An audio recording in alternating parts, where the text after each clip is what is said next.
예, 안녕하세요. 인공지능 API 이해와 활용, 중간고사 대비 요약하는 특강을 진행하도록 하겠습니다. 저는 이상욱이고요. 네, 반갑습니다.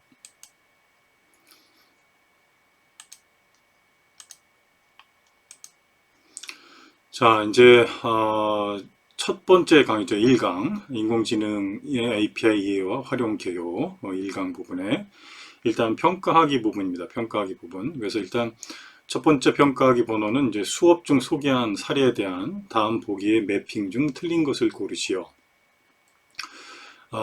사인 얼라우드, 수화 통역 장갑, 그 다음에 뭐 손추적 알고리즘, 뭐 그 다음에 프로젝트 유포니아, 뭐 구글에서 진행했던 프로젝트 유포니아 같은 것들, 언어가 있을 경우 언어 장애가 있는 분들을 위한 어떤 해결책을 제공하는 솔루션이죠. 그래서 여기서 일단은 정답은 그 고령자를 위한 반려로봇 엘리큐는 뭐 사람의 이동 경로를 추적하는 쪽이 아니고 이제 이 사람의 이동 경로를 추적하는 것은 이제 아마존 레코니션의 비디오 분석 기능 같은 것들을 이제 이용을 하게 되죠. 그래서 일단 여기서 정답은 3번입니다.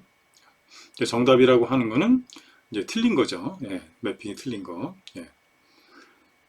그 다음에 이제 두 번째 문제는 다음 중 수업에서 소개된 아마존의 AI 혁신 사례가 아닌 것은 그래서 물류 자동화, 로봇들 이용해서 물류를 자동화하는 거, 그 다음에 이제 드론을 이용을 해서 배송을 해보는 것들, 그 다음에 이제 계산대 줄 안 서고 그냥 이제 직접 그렇게 자동으로 계산하게 하는 그런 무인 계산 기능들, 이런 것들은 전부 아마존의 사례죠. 아마존의 사례고, 그 다음에 이제 언어 장애를 극복한 그런 프로젝트, 위포니아 프로젝트는 구글의 프로젝트죠. 구글의 프로젝트고 이게 아마존 사례는 아니죠. 아마존 사례고요. 예.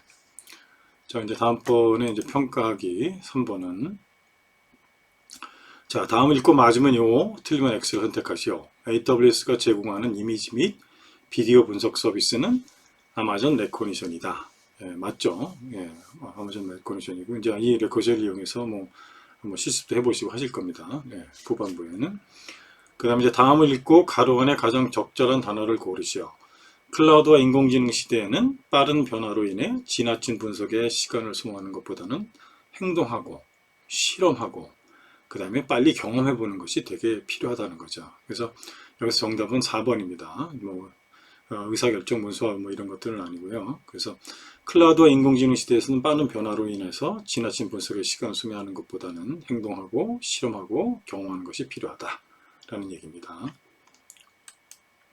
자, 이제 일장의 정리하기 부분이고요. 일장의 정리하기 부분에서 일단 뭐 사람들이 생활을 변화시키는 기술 관련돼서는 이제 워싱턴대 젊은 2명의 대학생들이 보여준 수화 통역 장갑 같은 거, 그 다음에 구글의 손 트래킹 알고리즘 같은 거, 그 다음에 이제 이스라엘 로봇 기업이 만든 고령자를 위한 반려로봇 엘리큐 같은 거, 이런 사람, 인간의 삶을 특히 이제 장애를 갖고 있거나 또 고령화돼서 정상적인 판단이나 이런 거 하기 어려운 분들을 위한 이런 인간의 삶을 어떤 그 질을 향상시키는 그런 기술 쪽으로 이제 많이 이런 생활의 변화를 시키는 기술들이 이런 것들이 있다라는 말씀이고, 이제 선한 영향력을 미치는 인공지능 AI for Good. 그래서 이제 AI for Good, AI for Social Good. 그래서 인공지능이 의미 있는 솔루션을 제공할 수 있는 사회적, 환경적, 공공의료적 문제에 초점을 맞추는 연구 분야입니다. 그래서 이제 구글 같은 경우에 이제 AI와 활용에 대한 원칙들을 내부적으로 갖고 있는데, AI와 관련된 상충되는 관심사 및 제약 조건에 대한 이해. 그래서 컴퓨터 AI가 사람들에게 미치는 영향력이 증대됨에 따라서 어떤 윤리적인 관행, 준수하는 것들도 필요하다라고 법적으로 가능한 것, 또 기술적으로 가능한 것, 또 조직이 추구하는 바가 겹치는 영역 중심의 어떤 관심들이 필요하고 이 부분에 대해서 조정하고 연구하고 해결책을 찾아나가는 것이 되게 중요하다. 그런 얘기고요. 그리고 이제 구글의 유포니아 같은 프로젝트는 이제 언어 장애로 어떤 가진 사람들의 그러니까 말소리를 이제 언어 장애가 있는 분들은 말소리가 좀 이렇게 정확지 않잖아요. 그래서 이제 그걸 컴퓨터가 더 잘 인식할 수 있도록 어떤 AI 모델을 최적화하는 것들, 다음에 정상적인 단어와 문장을 구사하지 못하는 언어 장애인 경우에도 또 가족, 친구들이 그분들의 대화를 이해하고 대화가 가능할 수 있도록 하는 그런 부분들에 대한 프로젝트가 이제 구글 유포니아 프로젝트 같은 거고, 또 한성대에서 모바일폰으로 이루어진 이런 프로젝트는 이제 또 눈동자 추적 기술 같은 거에서 실질적으로 말도 잘 못하시고 신체 뭐 손발짓도 잘 못하시는 부분들이 눈동자 추적들을 위해서 장비를 조정하고 이렇게 할 수 있는 이런 어떤 선한 영향력을 미치는 어떤 인공지능에 관련돼서 한번 좀 1장에서는 배워봤고요.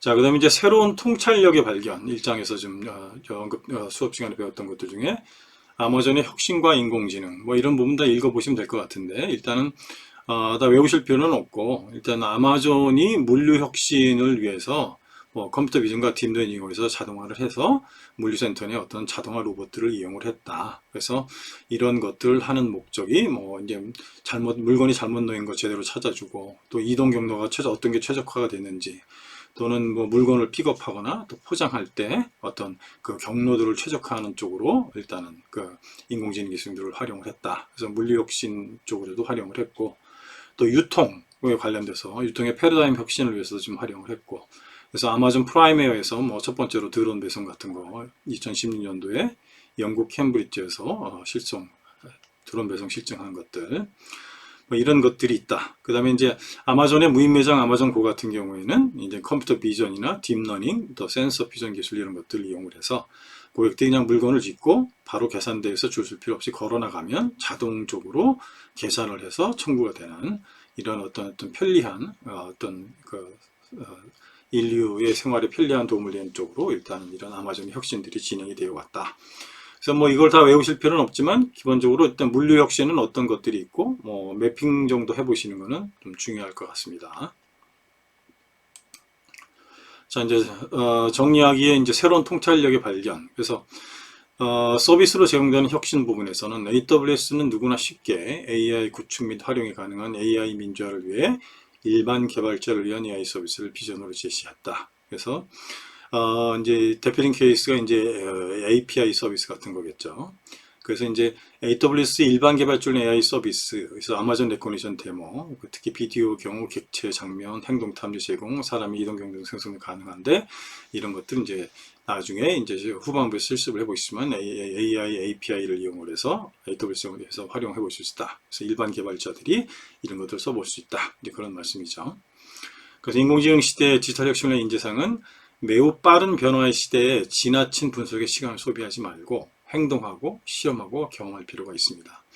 이게 이제 사실은 옛날에 우리가 뭘 경험하기가 되게 어려웠죠. 준비를 많이 해야 경험했죠. 시스템 같은 경우. 하지만 지금 이제 클라우드가 많이 활성화돼서 손쉽게 예를 들어서 이런 뭐 내가 경험하기 위한 컴퓨터 인프라 같은 것들을 디플로이 이렇게 쉽게 전개하고 그 다음에 이제 그걸 이용해서 쉽게 해보고 실험해 보실 수 있기 때문에 지금은 뭘 신중하기보다는 빨리 경험해 보는 것이 중요하다라는 의미입니다. 자, 이제 2장입니다. 2장의 평가하기 부분이고요. 2장의 평가하기 부분.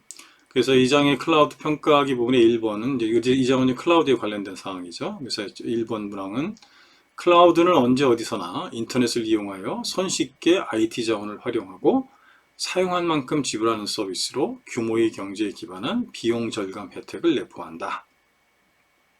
맞죠? 예, 맞습니다. 이제 클라우드가 되면서 이제 클라우드에 대한 개념들이 좀 익숙치 않으신 분들 때문에 보통 이제 뭐 전기 사용하는 거 예를 많이 들잖아요. 우리가 전기를 쓰기 위해서 우리 집에 발전 시설을 들여다 놓는다면 감당이 안 되겠죠. 예, 발전기를 들여다 놓고 쓴다면 물론 이제 일부 도서 상간벽지에 전기 공급 안 되는 분들은 발전기를 놓고 쓰시겠지만 우리는 한전이 만들어낸 전기를 우리 집까지 선으로 연결해서 전원 연결해서 우리 집에서 필요한 만큼 쓰죠. 그리고 쓴 만큼 돈을 내죠. 똑같습니다. 컴퓨터도 우리가 굉장히 큰 규모의 어떤 프로젝트나 이런 컴퓨터 리소스가 큰 규모 고성능 컴퓨터가 필요하거나 근데 그것이 1년 내내 필요하지 않죠. 예를 들어서 필요할 때만 잠깐 필요하죠. 그런 거를 이제 우리가 인터넷이 되게 잘 되어 있으니까 인터넷을 이용을 해서 AWS 같은 클라우드 서비스 업체에 들어가 있는 고성능 컴퓨터를 필요할 때 잠깐 쓰고 쓴 만큼 돈을 내는 이런 개념이 이제 클라우드 개념인 거죠. 그래서 우리가 이제 뭐를 직접 해볼 때 있어서 굉장히 신속하고 빨리 해볼 수가 있죠. 이미 다 이 사람들은 준비를 해놨으니까요. 근데 옛날에 이전에는 뭘 프로그램을 우리 회사에서 개발하려면 서버, 컴퓨터 큰 거, 여러 사람이 쓰는 컴퓨터부터 사야 됐고, 그래서 컴퓨터를 살기 위해서는 뭐 구매 발주, 뭐 장비 들어오는 데까지, 컴퓨터 들어오는 데까지 뭐 몇 달 걸리고 뭐 이랬잖아요. 지금은 이제 당장 예를 들어서 클릭 한 방에 큰 서버스도 이용하실 수가 있으니까요. 그래서 그런 게 이제 클라우드의 장점이다라는 말씀이고, 자, 두 번째 문제, 클라우드가 제공하는 장점에 해당하지 않는가. 제가 이제 쭉 설명을 하긴 했습니다. 그래서 일단 규모의 경제라고 하는 거는 그런 거죠. 어떤 의미냐면은 예를 들어서 그 여러 사람들이 많이 쓰잖아요. 클라우드 시스템들을. 그러니까 규모의 경제를 가지고 하죠. 규모의 경제를 가지고 하면 서버도 이 사람들도 AWS도 서버 구매해야 될 거 아니에요? 그러니까 서버 같은 것도 더 싸게 구매할 수 있겠죠. 뭐 모든 장비들을. 그거를 또 쓴 만큼 비용을 쓴 만큼 부과를 하잖아요. 그래서 어쨌든 보면 규모의 경제를 가지고 한다는 얘기고요. 규모의 경제를 가지고 한다는 게 반드시 이런 구매 단계에서 물건을 싸서 서버를 싸게 사서 싼 비용으로 사용하게 했다는 개념도 있지만 그 사실 컴퓨터는 하드웨어보다 소프트웨어 인력들, 그 각종 소프트웨어를 관리하고 하는 인력들이 되게 많거든요. 그 규모의 경제가 돼야 실질적으로 그런 보안 관리, 뭐 그다음에 이런 시스템의 어떤 사용 관리 이런 모든 부분들이 많은 인력들이 투입이 되는데 그런 것들도 어떤 정도 규모의 경제가 돼야지 되죠. 이게 조그만 회사는 예를 들어서 뭐 아주 작은 회사는 뭐 이 제대로 시스템 IT 시스템 운영하기 위해서 우리가 뭐 데이터베이스 관리자, 시스템 관리자, 뭐 하드웨어 관리자 이런 사람들이 다 필요한데 다 고용할 수 없잖아요. 그래서 그런 의미의 규모의 경제고. 그 다음에 이제 내가 직접 서버를 사다 놓고 쓰면 용량을 예를 들어 우리가 이제 뭐 다음 달엔 굉장히 매출이 많을 것 같은데 그러면 우리 컴퓨터도 많이 쓸 텐데 그러면 이게 용량을 얼마나 늘려야 돼? 이런 거 할 필요 없죠. 자동으로 지가 늘려주죠. 쓰는 만큼. 그 다음에 이제 또 하나의 큰 장점이 글로벌 서비스죠. 글로벌 서비스는 내가 예를 들어서 우리 회사가 이번에 미국의 시장에 진출하고 뭐 예를 들어 독일의 시장에 진출하는데 그러면 미국 시장과 독일 시장에 맞게끔 우리 서버 사양이나 이런 모든 걸 준비를 해야 되는데 힘들죠.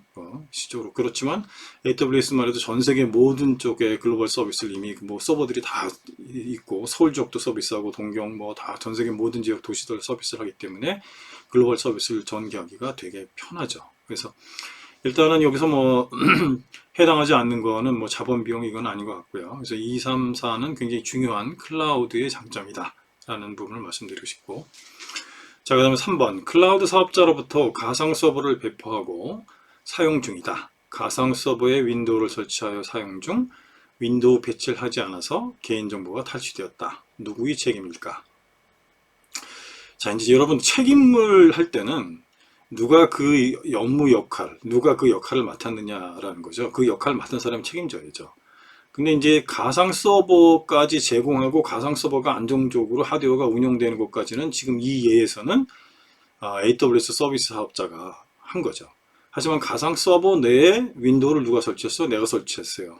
그럼 윈도우 설치하고 패치 누가 했어요? 패치 누가 안 했어요? 내가 안 했어요. 그럼 누가 책임있을까요? 사용자가 책임이 있는 거예요. 그러니까 이걸 어렵게 생각하실 필요는 없고, 예를 들어서 뭐 공동 책임 모델 뭐 이렇게 복잡한 얘기 가지 않으셔도 누가 그 일을 하고 그 책임을 졌느냐, 누가 그 일을 하느냐에 따라 틀려지는 거예요. 근데 예를 들어서 클라우드 서비스, AWS 클라우드 서비스 여러 개가 있지만, 예를 들어서 무슨 뭐 AWS의 뭐 코그니토 같은 보안 서비스를 이용했는데 그 서비스에서 뭐 문제가 생겼다. 그건 AWS 책임이에요. 제 책임이 아니에요.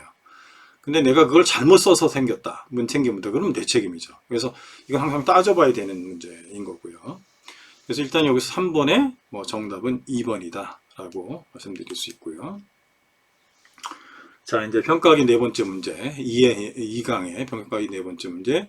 2006년도 출시된 AWS 서비스로 가상 서버, 가상 머신을 제공하는 서비스는, 이건 뭐 사실은 AWS 서비스 쓰시는 분들은 다 아시는 문제이긴 하지만 EC2죠. EC2 서버 서비스예요. 서버, 가상 서버 서비스예요. EC2. 그다음에 뭐 예를 들어 오브젝트 스토리지 서비스, 우리가 파일 서버 같이, 이제 파일 서버는 아니지만 실제로 파일 서버 같이 이제 그 여러 가지 파일들 내가 맘 놓고 뭐 다양한 형태의 파일들 놓고 맘 놓고 쓸 수 있는 그런 서비스, S3 같은 것들도 있고, 그 다음에 이제 뭐 그 엣지단에서 이렇게 뭐 좀 빠르게 하기 위한 어떤 뭐 캐싱 서비스 같은 것들도 있고, 뭐 데이터베이스 같은 경우도 내가 직접 DB 뭐 생성하지 않아도 그냥 있는 거 썼을 수 있게 하는 이런 서비스도, 다양한 서비스들이 있죠. 굉장히 다양한 서비스들이 있고, 이건 이제 AWS 서비스 안에 들어가서 메뉴도 다양합니다. 이 중에서도 가장 AWS 초기에 시작했었던 서버 서비스, 가상 서버 서비스를 하는 거는 내가 컴퓨터를 하나 빌리는 거야, 통째로. 이렇게 생각하시면 돼요. 예. 그래서 EC2다. 정답은 이렇게 보시면 되고요. 그 다음에 이제 5번.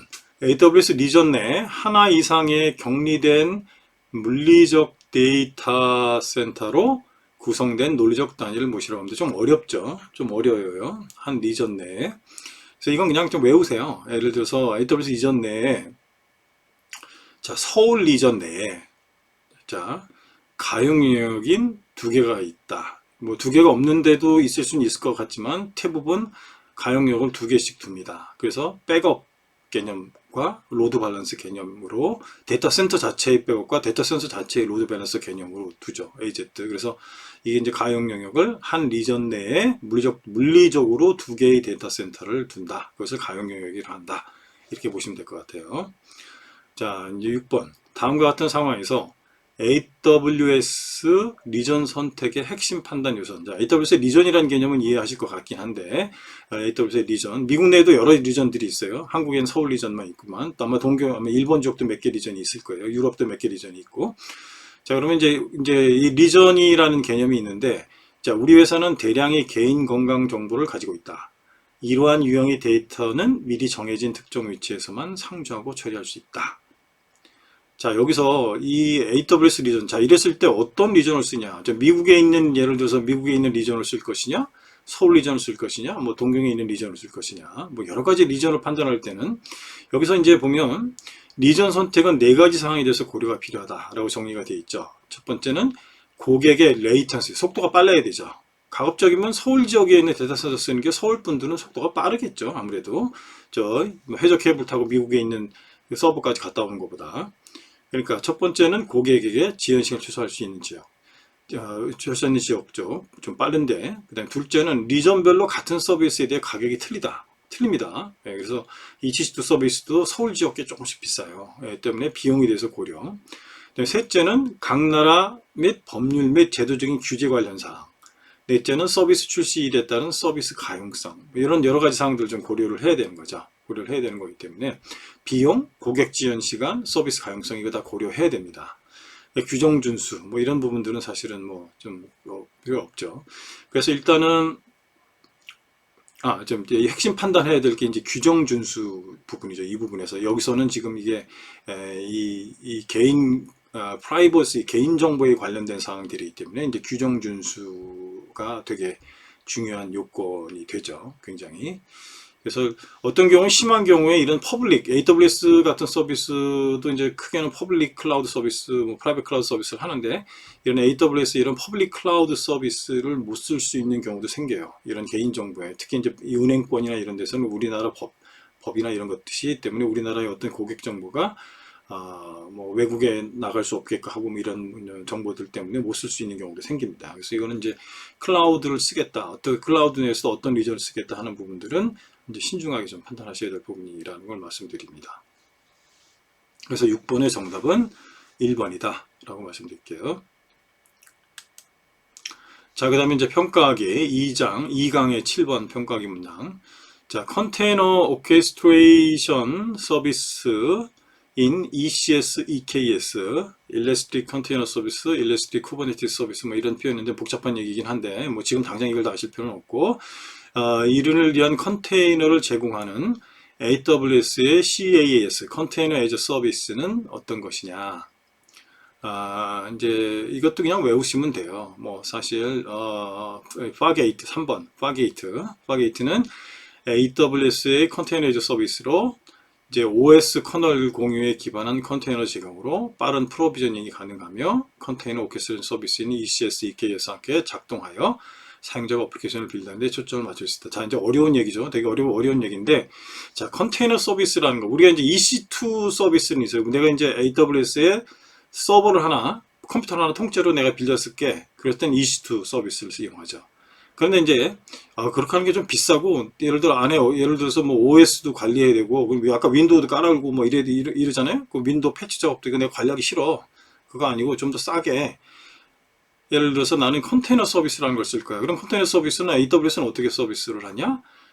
OS 밑에, 윈도우 밑에, 또는 리눅스 밑에, 예? 예를 들어 커널을 하나 더, 리눅스, 이제 윈도우는 사실 해당 사항이 안 돼요. 이 컨테이너에 있어서. 근데 할 수는 있지만 사실, 그래서 일단 리눅스나 뭐 우분투 같은 리눅스도 AWS, 아마존 뭐 리눅스 이런 것들이 거의 태반인데, 그래서 그 밑에 리눅스 커널이나 뭐 이를 하나 더 만들어서 별도로 한 OS가 있는 것처럼 분리해서 쓸 수가 있어요. 이 경우 이제 OS는 하나예요. 물리적으로 OS는 하나고, 커널을 또 여러 개를 분리해서 공유해서 쓸 수 있도록 하는 서비스다. 이렇게 생각하시면 될 것 같아요. 그래서 그렇게 하다 보니까 이것저것 관리해야 되는 그 여러 가지 컨테이너들 간의 관계라든가 이런 것들을 관리하는 솔루션으로 이제 AWS가 ECS나 EKS 같은 것들이 있다라는 거, 이 정도까지만 아시면 될 것 같고, 일단 이런 ECS, EKS 같은 컨테이너 서비스를 관리해주는 이 컨테이너 애저 서비스는 뭐냐? 파게이트다. 이렇게 외우시면 될 것 같아요. 예. 자, 이제 2장의 정리하기입니다. 2장의 정리하기는 뭐 일단 한번 읽어보시면 될 것 같아요. 이 부분은 내가 보기에는 뭐 개요하고 컴퓨터 유효 부분 지금까지 쭉 설명을 드렸으니까 좀 읽어보시면 될 것 같고, 밑에 이제 그 보안에 관련된 거는 아까도 말씀드렸지만 off the cloud, in the cloud 얘기하지만, 예를 들어 내가 하는 일들은 내 책임이고, 그 다음에 클라우드 사업자가 하는 거는 클라우드 서버 사업자의 책임이다 라는 걸로, 내가 예를 들어서 클라우드 안에서 내가 뭔가를 프로그램을 짜고 뭐를 할 때 프로그램 뻑이 있는데 이게 클라우드 사업자 책임은 아니잖아요. 그 다음에 내가 서버 구성을, 클라우드의 서비스 구성도 내가 잘못했어요. 이건 클라우드 사업자 책임이 아닙니다. 그렇기 때문에 내부적으로 그러한 부분들, 내가 하는 일들은 다 내가 책임지고 간다라고 생각하셔야 됩니다. 네. 자, 그 다음에 정리하기, AWS 서비스 선택, 이것도 한번 읽어보시면 될 것 같아요. 사실은 이것도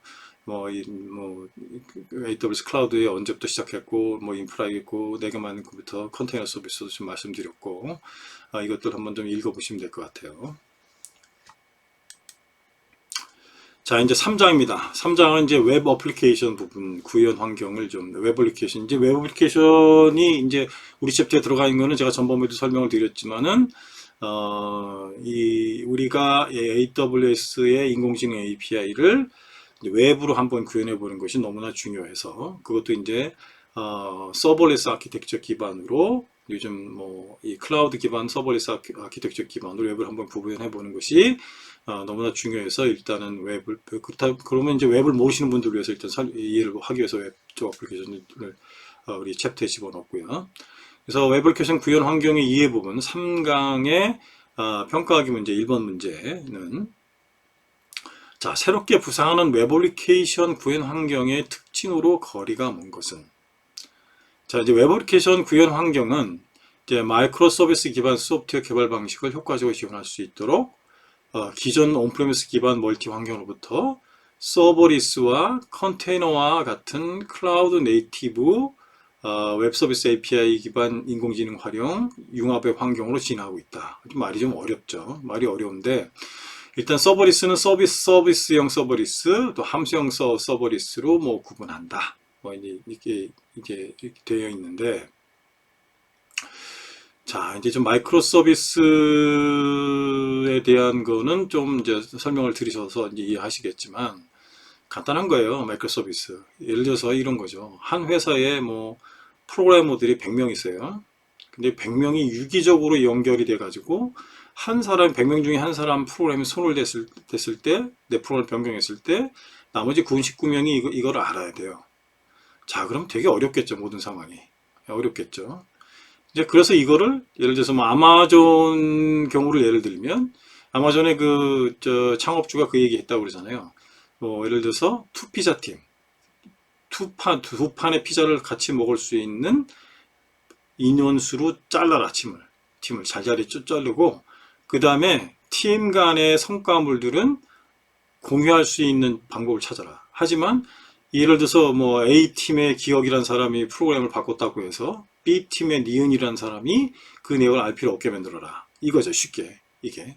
이제 왜 그러겠어요? 이게 이제 굉장히 프로그램을 빨리 개발하고 변화가 빠른데 뭘 한번 하려고 하면은 이게 기억이라는 사람이 프로그램 바꿨는데 나머지 99명이 다 이거를 알아야 되는 상황이고 그러면 이거 뭐 뭔가 빨리 뭘 할 수가 없겠죠. 그래서 빠른 프로그램의 어떤 그 에이전한 프로그램 개발이 요즘같이 굉장히 빨리 변하는 세상에서 고객 서비스에 되게 중요하고 그것을 보장하기 위해서 팀을 그렇게 나누고 팀이 알아서 나머지는 다 하고 인터페이스만 제공해. 그래서 나머지 사람들은 다 그냥 인터페이스만 쓰면 되는 거예요. 사실은 나머지 팀들은. 그래서 이런 마이크로 서비스라고 하는 건 반드시 뭐 클라우드 기반으로만 마이크로 서비스를 구현하는 건 아니에요. 하지만 마이크로 서비스의 장점을 극대화할 수 있는 게 클라우드 기반으로 쓰는 게 맞죠. 왜냐하면 상당히 인프라에 관련돼서 속도가 빠르고 빨리 뭔가를 할 수 있으니까요. 그래서 그렇게 생각하시면 될 것 같고, 그 다음에 이제 프로그램도 요즘엔 많이 바뀌어요. 옛날에는 프로그램을, 예를 들어 한 가지 이런 예를 들어볼게요. 내가 내 프로그램에서 예를 들어서 SNS 같은, 그러니까 예를 들어서 내 프로그램에서 뭐 문자를 한번 보낸다고 생각해요. 문자를 보낸다고 생각하면, 그럼 내가 프로그램 안에서 문자를 보내는 것들 구현을 해야 되죠. 또는 문자를 구현해주는 뭐 프로그램 같은 것들을 뭐 예를 들어서 구입을 해서 그걸 내 프로그램에서 써야 되죠. 그걸 다 묶어서 써야죠. 그렇지 않거든요. 예를 들어서 요즘에 클라우드는 기본적으로 그런 서비스들이 대단히 많아요. 그래서 이것을 서비스형 서버리스 어플리케이션, 서비스라고 하는, 서버리스 서비스라고 그러는데, 이런 문자 같은 거 그냥 되어 있는 거, 그 스펙에 맞춰서 그냥 걔한테 넘겨주면 지가 알아서 다 관리하고 다 써요. 이런 게 이제 서비스형 서버리스. 그 다음에 두 번째로는 내가 서버를 EC2 같은 서버스를 넣고 그 다음에 거기에 내가 프로그램을 예를 들어서 뭐 와스도 깔고 뭐 DB도 깔고 뭐 이거 하고 거기에 내가 프로그램을 짜가지고 집어넣고 뭐 이런 거 이거 굉장히 복잡하죠. 힘들고 그렇게 안 하고 그냥 AWS 람다 같은 데다가 함수형 서버리스죠. 서비스, 펑셔널 서비스인데 람다 같은 데다가 내가 프로그램만 짜서 집어넣고 나머지는 AWS 서비스하고 연결해버리면 웹 어플리케이션 같은 거 간단하게 하나 나와요. 여러분들 후반부에서 이런 걸로 실습을 하실 거예요. 그래서 함수형 서버리스하고 서비스형 서버리스 뭐 이런 부분들이 이런 추세로 지금 웹 어플리케이션 구현 환경이 좀 가고 있다라는 얘기입니다. 그래서 여러분 이제 정답은 이제 쭉 말씀드렸는데 새로운 소프트웨어 개발 방식, 마켓 서비스에 대한 관심, 컨테이너 서버리스, 클라우드 네이티브 기술, 온프리미스 멀티티어 환경, 뭐 이거는 아니겠죠. 이게 정답이겠네요. 거리가 멀어서 서비스형 서버리스, 함수형 서버리스, API 기반 인공지능 서비스, 뭐 이런 것들이 이제 기본적으로 하는데 이제 이거는 3번은 뭐 온프리미스라고 하는 내가 다 갖다 놓고 하는 거예요. 내 회사에 다 갖다 놓고 모든 걸. 그래서 이거는 이제 이거 가급적 지향하고 있는 서비스다라는 거죠. 근데 내 회사에 다 갖다 놓고 쓸 수밖에 없는 상황도 있을 수는 있어요. 아까 금융권이나 뭐 이런데 예를 들어서 그 개인 정보를 뭐 많이 다루고 이런 부분에 예를 들어서 클라우드로 웹으로 이런 개인의 정보들 유출 못하는 케이스에는 뭐 이럴 수도 있어요. 그래서 모든 게 이제 요건에 따라서 틀려지는데 전반적인 대세의 흐름은 지금 이러한 1번, 2번, 4번, 5번, 6번 형태의 대세로 프로그램들이 바뀌어가고 있다라고. 제가 이 부분은 좀 중요한 부분 같아서 좀 깊게 설명 다시 한번 드렸고요. 자, 이제 2번 문항. 다음 보기를 읽고 맞으면 O, 틀리면 X를 선택하시오. AWS 아카데미 러너랩 계정 생성을 위해서는 신용카드 등록이 필요 없죠. AWS 아카데미는 지금 우리 세종사이버대학교 컴퓨터 AI 공학과 같은 경우에는 이미 그 AWS하고 협약이 돼서 우리 학생분들은 무료로 AWS 쓸 수 있도록 AWS 아카데미 러너 계정을 쓰실 수 있기 때문에 또 AWS 아카데미 러너 계정 자체에서는 신용카드를 등록하지 않습니다. 그래서 이거는 그냥 외우시면 될 것 같고, 자, 그다음 이제 파이썬에서 벡터 행렬 등 수치 연산을 위해서 기능을 제공하는 라이브러리는 이건 넘파이죠. 넘파이고 뭐 판다스는 데이터 분석할 때 쓰는 거고, 매트랩은 뭐 시각화 라이브러리고, 그 다음에 이제 뭐 차트나 뭐 플롯 뭐 이런 거 그릴 때 쓰는 게 매플로리브 뭐 이런 거고요. 이거는 일단 넘파이가 정답이고요.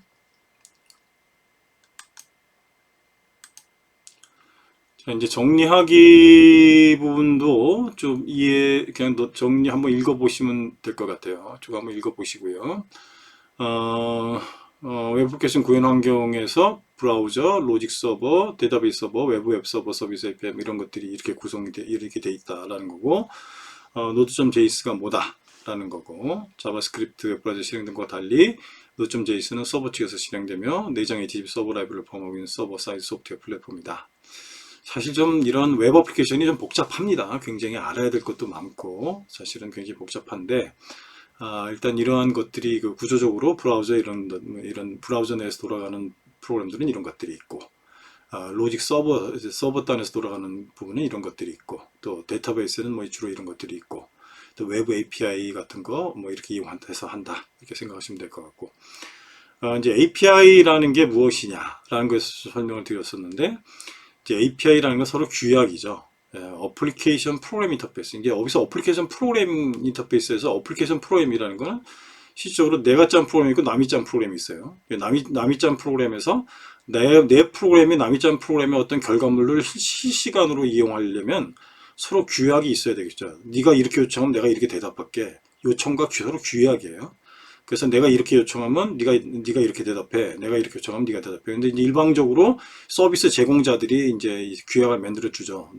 이 내 기능을 쓰고 싶으면 이렇게 요청해. 그럼 내가 이렇게 대답해 줄게. 이런 겁니다. 그래서 이게 규약이라고 생각하시고. 근데 이제 이런 거 서비스를 HTTP 기반, 웹 기반, 그러니까 웹 기반으로 제공하는 것이 웹 서비스예요. 웹 서비스 기반의 API예요. 그래서 밑에 이제 뭐 좀 중요한 얘기가 있긴 한데 모든 웹 서비스는 API나 모든 API가 웹 서비스는 아니다라는 거예요. API 서비스를 뭐 예를 들어 웹 기반이 HTTP 기반이 아닌 뭐 예를 들어 뭐 다른 통신 방식 TCP/IP 소켓을 이용한 것으로도 제공할 수도 있고 그거는 서비스 제공자의 맘이에요. 그래서 이제 거기에 맞춰서 써야만 그 기능을 활용할 수 있어요. 근데 이제 우리가 이제 후반부에 배우게 될 AWS API들은 대부분 이제 웹 기반이죠. 그리고 이제 그 웹 기반도 아주 편하게 쓸 수 있도록 파이썬 함수들을 제공하죠. 파이썬 프로그램에서 쓸 수 있는 함수나 또 파이썬뿐만 아니라 자바스크립트에서 바로 쓸 수 있어요. 자바스크립트 함수 형태로 제공을 하죠. 자, 이제 마이크로 서비스에 대해서 잠깐 아까 설명을 드려서 한 번만 읽어보시고 넘어가시면 될 것 같고, 마이크로 서비스에 대응되는 개념이 모놀리트. 현재 기존에 하던 방식들, 기존에 마이크로 서비스라는 개념이 나오기 전에 기존 애들 많이. 근데 사실은 모놀리틱 안에서도 보면 뭐 처음에 시스템, 소프트웨어 엔지니어링 관점에서 모놀리틱도 전체로 시스템을 디자인할 때 이런 식으로 마이크로 서비스 형태로 디자인하신 그런 모놀리틱 그 부분들도 있는데 이제 이게 클라우드가 돼가면서 클라우드 같이 이제 이런 시스템 리소스나 이런 것들 쉽게 전개해서 사용할 수 있는 상황이 되면서 특히나 이제 마이크로 서비스의 중요성들이 아주 시너지 효과를 극대화하기 때문에 그 다음에 이제 빨리 변하는 비즈니스 환경에서 신속하게 서비스를 하기 때문에 마이크로 서비스가 되게 대두되고 그래서 마이크로 서비스는 제 개념을 쭉 한번 아까 설명을 드렸으니까 일단 넘어가도록 하겠습니다. 쭉 한번 읽어보시기 바라고요. 자, 그 다음에 이제 서버리스 IT 운영 모델. 뭐 이제 서버에 대한 고민 없이 개발자가 뭐 이거 아까도 제가 사실을 주요 부분에서 말씀을 드렸어요. 그래서 이제 서비스 풀 서비스, 서버리스, 펑션 에즈 서비스. 아까 말씀드렸던 뭐 문자 보내는 서비스 같은 거, AWS 제공하는 AWS SNS 서비스인데 뭐 그런 것들. 이게 서비스 풀 서비스, 서버리스예요. 그다음에 그다음에 이제 AWS 람다 서비스 같은 거, 람다 프로그램 코드만 짜면 돼요. 나머지는 신경 쓸 거 없어요. 코드만 짜면 나머지는 다 알아서 예를 들어서 뭐 그 기존의 AWS 서비스 연계해서 그냥 제공하는 여러분들 실제로 이번 그 후반부 이거 해보실 겁니다. 그래서 그런 것들은 펑션 에이저 서비스라고 표현을 한다. 뭐 이런 개념이다라는 걸 알고 계시면 될 것 같고요. 이것도 한번 이쪽 한번 읽어보시기 바랍니다. 그 다음에 이제 뭐 클라우드 기반 무료 실습 환경 준비하기 뭐 한번 이거 보시면 될 것 같고요. 그 다음에 이제 인공지능 프로그래밍 언어 파이썬 둘러보기. 파이썬은 인터프리터 언어다라는 거. 그 다음에 넘파이는 뭐에다 쓴다. 연산할 때 쓴다. 그 다음에 파이썬 체험문에 뭐 이런 것들이 있다.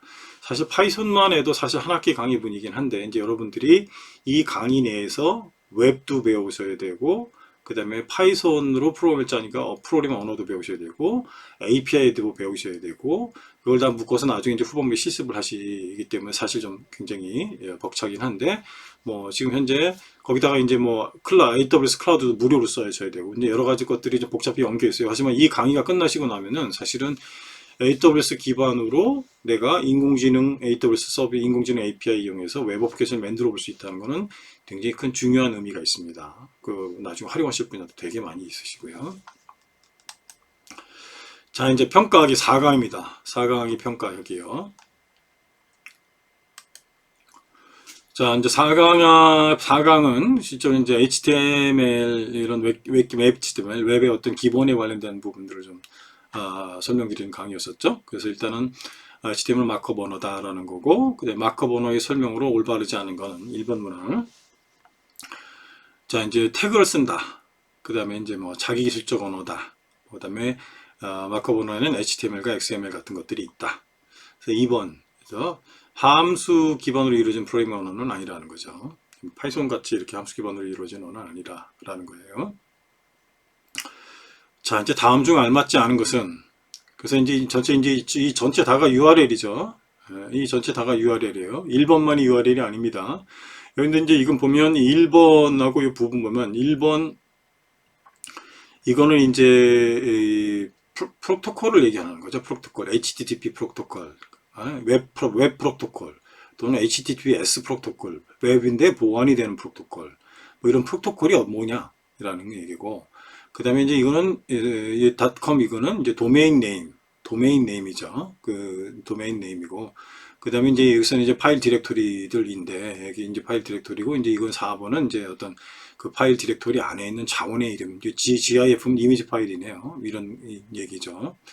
그래서 이제 1번이 1번만을 URL이라고 표현할 수는 없어요. 1, 2, 3, 4가 다 합쳐야 URL이니까. 그래서 1번은 여기서 얘기하는 1번은 프로토콜을 의미하기 때문에 그래서 일단은 알맞지 않은 거는 1번이다 라고 보시면 될 것 같아요. 자, 이제 다음 괄호 안에 들어갈 말로 적절한 것은 요 괄호 안에 태그 이름, 여기서 괄호 안에 들어갈 말 적절한 거는 HTML 요소에서 클래스는 속성명에 해당한다. 이제 속성명에. 그래서 태그 이름, 그래서 태그 1번이 정답, 속성명, 태그 이름 속성명이 1번이 정답이라고 보시면 되고요. 자, 그 다음에 4번. 자, 다음 태그 설명 중 올바른 것은 언오더드 리스트, 그 다음에 하이퍼링크, 이미지는 이미지는 그 이미지 삽입할 때 이미지 태그로 쓰는 거지 표가 아니죠. 그래서 이거는 이미지고, 그래서 지금 UL은 언오더드 리스트인데 순서 있는 거 틀렸죠. 그 다음에 오더드 리스트인데 순서 없는 거 틀렸어요. A는 하이퍼링크 맞고죠. 이미지는 표 삽입이 아니라 그 의미죠. 그래서 이거는 이제 3번이 이제 맞는 거다. 보시면 되고. 자, 다음 보기를 읽고 맞으면 0, 틀리면 X를 선택하시죠. HTML은 웹페이지를 만드는 데 사용되는 마크업 언어로 각 웹페이지는 HTML 태그를 통해서 구성된다. 당연히 오죠. 네, 넘어가겠습니다. 자, 이제 정리하기도 한번 읽어보시면 될 것 같아요. 마크업, 네, 한번 보셨으니까 좀 정리하기 쭉 한번 읽어보시면 될 것 같고. 자, 이제 5장의 이제 평가하기. 5장에 이제 어떤 스타일 시트에 관련된 거죠. 5장. 웹프로그램 기본 부분에. 그래서 일단은 5장의 첫 번째 평가하기 문제는 다음 중 스타일 시트에 관한 설명으로 올바른 거는, 그래서 스타일 시트는 HTML이 웹페이지 디자인 요소를 개별적으로 지정하여 변경해야 하는 불편함을 보완할 수 있죠. 2번이 맞는 것 같고, 1번은 HTML은 제약 없이 수시로 웹페이지를 디자인하고 변경하기 용이하다. 불편하죠, 사실은. 그 다음에 이제 스타일 시트 3번은 스타일 시트는 풍부한 디자인으로 웹페이지 설계를 가능하게 하는 대신 웹페이지 유지 보수를 어렵게 하냐. 아니죠. 스타일 시트는 웹페이지 유지 보수를 쉽게 하기 위해서 쓰는 거죠. 이게 모든 예를 들어 스타일 시트를 집어넣는 게 뭐 헤더 태그니 뭐 각 태그별로 스타일 시트 내역들을 다 지정할 수가 있는데 다 그렇게 지정해 놓고 나서 나중에 그걸 관리하고 변경하려면 되게 어렵죠. 그래서 공통적인 스타일 시트를 쓰는 것들은 스타일 시트를 지정해 놓고 스타일 시트만 지정해서 스타일 시트가 바뀌면 다 공통적으로 다 바뀔 수 있게 하는 그런 목적으로 스타일 시트를 쓰는 거기 때문에 사실 1번과 3번은 올바르지 않죠. 그래서 2번이 정답이고요. 자, 2번 스타일 시트를 작성에 관한 설명 중 올바르지 않은 것은 자, 내부 태그, 그 다음에 문서 헤드 스타일 태그, 외부 스타일 시트, 외부 파일에서 스타일 시트 파일 불러올 수 있죠. 문서 헤드에서 스타일 태그 쓸 수 있고, 내부에 또 스타일 시트 태그 쓸 수 있고. 하지만 외부 JSON 파일은 좀 생뚱맞죠. 4번이 올바르지 않다. 라고 말씀드릴 수 있고. 자, 그 다음에 스타일 시트를 이제 적용하는 우선순위를 순서대로 나열해라. 이것도 그냥 외우시면 돼요. 외우시면 되는데, 일단 스타일 시트 프로그램 HTML 페이지 안에 수많은 스타일 시트들이 태그 내부에도 들어가 있을 수 있고, 뭐 헤드 내부에도 들어갈 수도 있고, 또 외부 파일에 있을 수도 있고 그래요. 그런데 그랬을 때 같은 스타일 시트인 경우 어떤 놈이 우선순위로 적용이 되니, 어떤 우선 적용되니, 그래서 적용되는 순서는 시적으로 이제 느낌표 임포턴트에서부터 내 태그 내부에 있는 스타일 시트가 그 다음에 두 번째로 적용되고 헤드에 있는 거 그 다음에 외부 순서로 적용된다. 이건 그냥 외우시면 됩니다. 네. 자, 스타일 시트에서 ID 선택자와 클래스 선택자에 관한 설명으로 올바른 것은 자, ID는 문서의 유일 요소를 지정할 때 사용되며 샵으로 구분된다. 라는 거고요. 클래스는 문서의 복수 요소를 지정할 때 사용되며 점으로 구분된다. 이 두 가지 외우시면 돼요. 네, 4번에. 그래서 4번에 일단은 4번 문항의 정답은 1번이고 부가에서 클래스는 문서의 복수 요소를 지정할 때 사용되며 점으로 구분된다. 이것도 하나 추가적으로 외워놓으시면 될 것 같아요. 자, 다음에 5번째. 자, 다음 중 가로 안에 들어갈 말로 적절한 것은